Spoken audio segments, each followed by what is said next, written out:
welcome once again to Let's Talk Marriage. This is Pastor Larry coming to you this Wednesday afternoon with Let's Talk Marriage. If you woke up this morning, you are doing well. All right. We're going to get right on into our subject on today. Our subject on today is 10 things I wish someone should have told me or would have told me before I got married. Now, I picked up an article that my wife shared with me from the Marriage Club. I'm going to go to there and see some of the comments that were listed out here for people saying that they wish someone had told them before they got married. Give me 1 second here. And then I also picked up an article that was on Marriage 365. And on Marriage 365, they talk about the 10 things. They also mention the 10 things that someone should have told them before they got married, or they mentioned 10 things that someone should have told them before they got married. All right, let's get started here. Okay, now, the first thing on marriage from the article Marriage 365, it says, the first year in a marriage is the most important year. That's the year that you discover other things about your spouse. You should know them, but there's some things you're going to know them or find out about them, how they are in different elements, how they react to stress, anger, how they react in arguments, how are they really argumentative. But this is the foundation that you make for the next 60 years in your marriage. You want to make a foundation that's going to be strong. You want to make sure that you are both on the same page. Now, in the article that from the Marriage Club, some of the comments that I saw in here were really amazing. Some people said one of the comments that I wish someone had told them is to do therapy. Do therapy. Therapy isn't for when your marriage is in trouble. It's something that will keep your marriage healthy and strong. I totally agree with that. You should not wait until they get to the drastic point to get therapy. You should get therapy right away. Whether you get therapy from your pastor, especially if your pastor is qualified, has been married for a long time, make sure you talk with them as a couple or as an individual to make sure that you are on the same page with your spouse, because marriage is for the long haul. And there's another thing, someone in the Marriage 365 article, they mentioned keep dating each other, which is very important. Make sure that you spend time with each other. Make sure you make time for each other. And I know in this busy day and age, most families, most households, they're both the husband and wife, they're both working. So make sure you spend time with each other. Make sure that you take the opportunity to spend some quality time with each other. One of the other comments on here is marry a person that's 100% committed to staying married. In other words, you should find that out, or you should know that before you get married to someone. You should know that they want to be married. You can't give a person an ultimatum and think they're going to be 100% in the marriage, because when you give a person an ultimatum, that means that they didn't want to never get married in the first place. As soon as something come up, that topic will come up. Well, I didn't want to get married in the first place. So you want to make sure that you both are 100% committed to being married. That's something you should know before you walk down the aisle.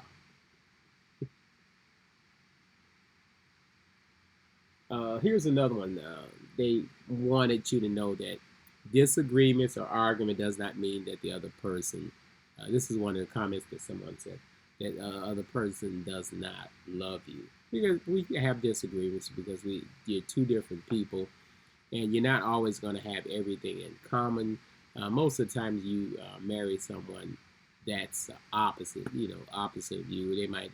It's not a drastic opposite. It's going to be a slight opposite there, and that's how you were attracted to them, because they complete you. Here's another one. Pay close attention to a person's pattern. Listen more, communicate more, and trust yourself. Make sure your partner is loving you as much as you are loving that person. Counseling is important. Here's again someone mentioning counseling, which is I totally agree with. Nowadays, people are starting to recognize that counseling is a big help in marriage and even in other things in our life when you're going through stresses and things of that nature. Here's another one from the Marriage 365. This one I really, really like this one. It says, childhood baggage does exist and doesn't go away. I've always said that time and time again in the program. When you are suffering from some kind of childhood trauma, or you had bad relationships in the past, you want to make sure you close the door on those chapters. In order for you to close the door on those chapters, most of the times you have to get or seek some kind of help, get some kind of counseling in order to close the door on those chapters so you can move forward, because it's not going to go away. So you have to make sure that those things are dealt with, so you won't bring those that extra baggage over into over into a relationship. Here's number 4 from Marriage 365. You will be apologizing and forgiving all the time, so get really good at it. Sometimes people tend to not want to be the first one to apologize, or they'll hold off. Oh, wait for him to apologize. You going on for weeks and days, and because no one wants to apologize, everybody's being stubborn. But it's nothing wrong, because no one and no marriage is perfect. So you have to learn to be apologetic. You learn to apologize to people. There's nothing wrong with saying you're sorry, and some people just cannot cannot say I'm sorry. But that it goes. I'm telling you, it goes a long way in a relationship or in a marriage. All right, here's another one.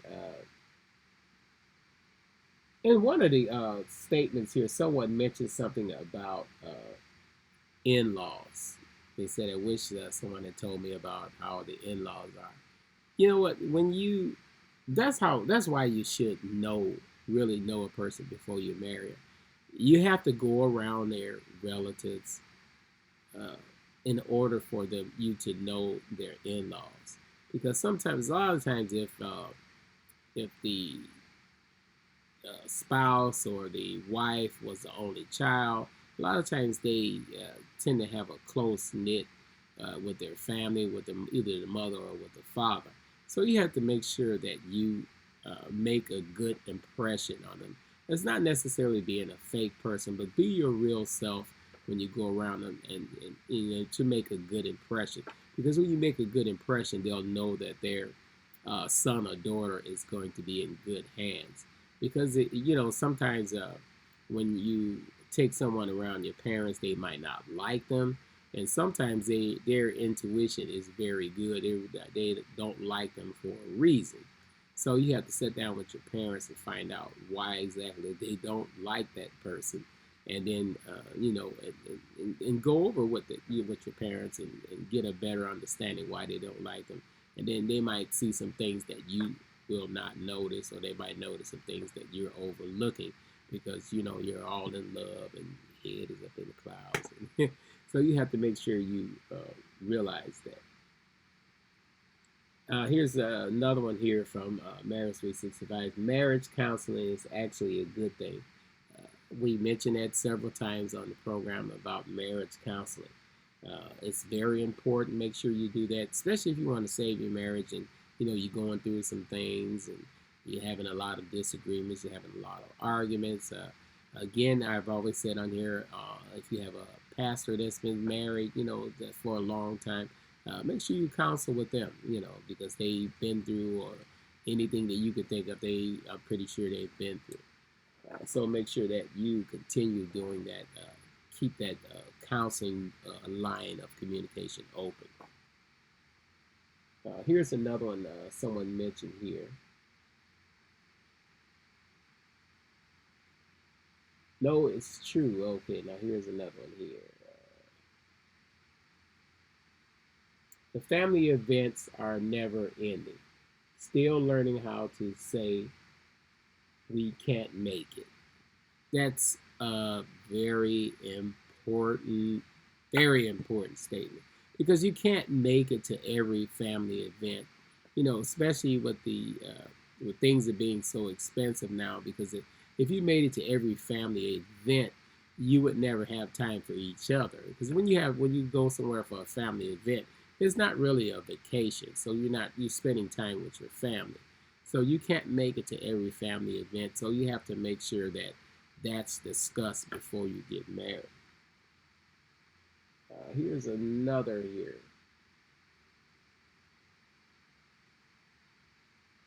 Don't take your spouse for granted, and take time to enjoy each other and not just intimacy. I like that. Let me repeat that one. Don't take your spouse for granted, and take time to enjoy each other and not just while you're intimate. That is very important. Yeah. Don't take your because sometimes you have a spouse that's hardworking. They strive to keep the house clean, and you might come home and throw your stuff around and not help out. You have to help out around the house. So we've talked about that on the program again. I think it was a couple of years ago, a year ago, we had a session called Help a Sister Out or Help a Brother Out. So you have to make sure that you are helping each other out around the house. So those are the things that you wish someone had told you before you got married. You have to help out around the house. It's not just, oh, I'm working so I don't have to do anything. No, you still have to help out because in most households, again, both parties are usually working. So you have to make sure that you're helping each other out. If she don't want to cook, make sure if you don't want to cook or you can't cook, make sure you take her out to dinner. That's an easy way to have a unscheduled date. Dates don't always, when you're dating your wife, it doesn't always have to be scheduled. It's a good idea to schedule, but it doesn't always have to be scheduled. Surprise her, when come on one of the, oh, you're not cooking today, I'm taking you out, something, things of that nature. Here's another. I'm not going to go over all of it. Here's another one. On from Marriage 365. Here's another one that's very important. It's okay to disagree. It's okay to disagree.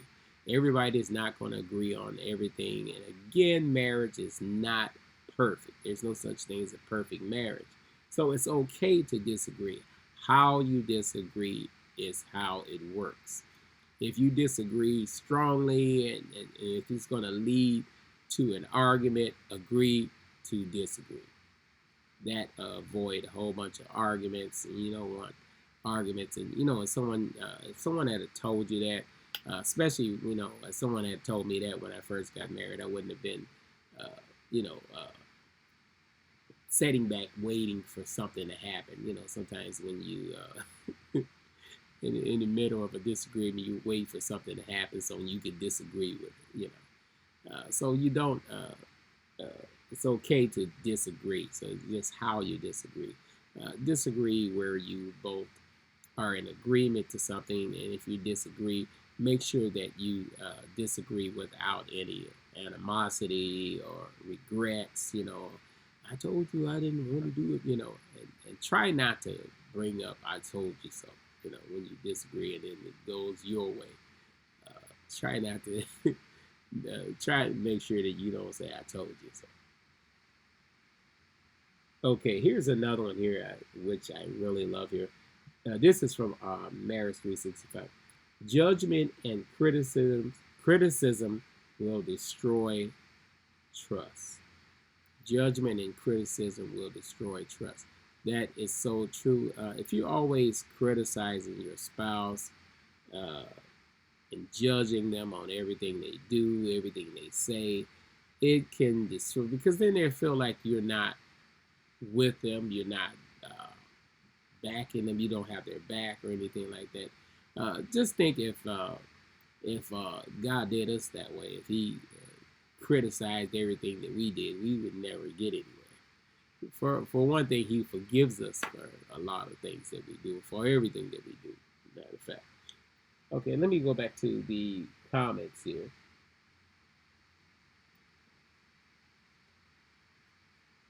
Okay, here's another comment here. You have to share a bed with your spouse for the rest of your life. God willing, communicate. We've talked about this several times on the program. Make sure you communicate. So if you're talking to a young couple that's contemplating on getting married or thinking about getting married, make sure you mention to them that the main thing in a marriage is communication. And I'm not saying communication is going to be easy. It's not hard and it's not easy. Sometimes you don't communicate because you're not thinking. You don't think of some things, especially as fellas. We do things that we don't think, and after we do it, we go, oh, okay, I didn't think of it. So make sure that you're communicating in your marriage.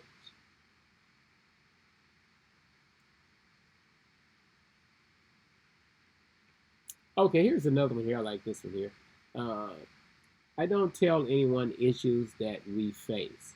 If my husband is doing something that bothers me, I go to God. People will pray on your marriage and can be waiting for something bad to happen. That is so true.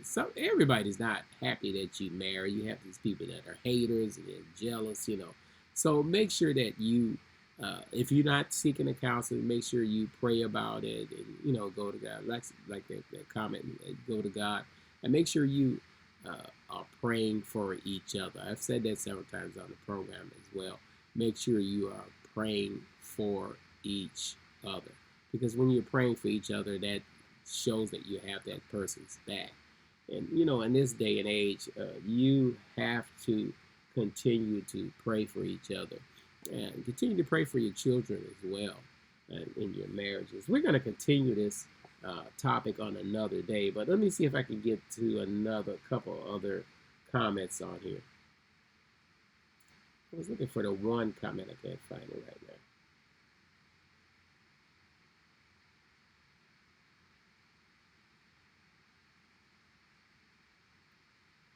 Okay, here's one comment. The same person you're dating is the same person you're marrying.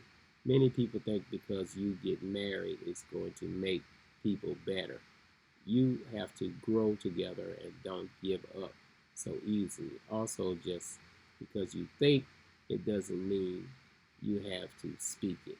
Just because you think it doesn't mean you have to speak it. That is so true. You can't always say what's on your mind, especially if it's something negative. If it's something negative, make sure that you find a better way of presenting it. Because if you say it while it's on your mind, it's going to come out negative. Make sure that because many people think because you get married, it's going to make you better. You can't make a person better. That's why you have to, again, make sure you know the person that you're marrying. Because when again, going back to the statement from Marriage 365, it said the first year of marriage is very important. And it is very important, that first year, because that's the year that you get to see how your spouse is going to react in different elements. You see how they're going to react to anger. You see how they're going to act to disappointment, stress, and sometimes the first year is sometimes the tough year, because after the honeymoon, then reality sets in. Then you sit down, you have to make budgets, you have to figure out what kind of goals you're going to have in life, whether you're going to be property owners, whether you're going to have children. Some people don't discuss these things, especially nowadays. you have to really discuss that. So, because it's really expensive having children. Because first of all, when you have children, you have to think about who's going to keep them while you're working, especially if you both are working. And if one person decides to stay at home to raise the children, to raise the child, you're going to lose half your income. So you have to make sure that all those things are taken in consideration. And this should be something that someone should sit down and tell you before you decide to get married or doing your because you should have pre-marriage counseling before you get married. Myself, I don't marry anybody just because they come in and say, oh, I want to get married. I have to sit down and talk with them and see if they're right for each other and see what kind of goals they have. So you have to make sure that you do things like that. Don't just marry someone out without sitting down and weighing out the pros and cons of that relationship and having a family. Because once you have children, someone has to babysit those kids, and child care is expensive. I'm telling you, it's very, very expensive. And you have to pay that until those kids get of age where they can stay, in a household by themselves. And even at that time, you still have to have someone that nearby that'll check in on them, or they can emergency number they can call at that time. So you have to make sure that those things are all taken in consideration. And a lot of times people have children, they don't think of that. And then, because you can't always say that, oh, the grandparents are going to watch the kids. You can't always say that. But if you're blessed enough to have grandparents that will watch the kids, you are blessed. Because I know when my kids were coming up, their grandparents, we didn't have to worry about daycare. They stayed with their grandmother, which was a total blessing. So make sure that all those things are taken in consideration. And when you have those grandparents that watch the kids, please, please, please don't take that for granted. Don't just drop them off. Don't just, because they have a life as well. They, especially if they have a spouse, if there's a grandfather and a grandmother, they have a life, and sometimes they might want to go somewhere. Sometimes they might want to meet up with their friends and do things. So they because they've raised their children. So that all those things have to be taken in consideration. And these are the things that should have been, or you wish someone had told you before you got married. You wish you had sat down. Again, you have to discuss again back to the children whether you want to have children or not, because again, it's very expensive. And these are the things that should have been asked before you got married. All right, this is Pastor Larry. I'm going to be signing off right now, and we're going to continue this subject on a later date because there is a lot more topics to cover. I'm going to go over some more of the comments in the future on our next session. We're going to go over that, and then we're going to discuss some. And if you have any comments, just jot them down or put them in the comment section. And also we're going to be talking about what do you do as far as church or religion in your marriage. This is Pastor Larry. I'm going to be signing off until we meet again with Let's Talk Marriage.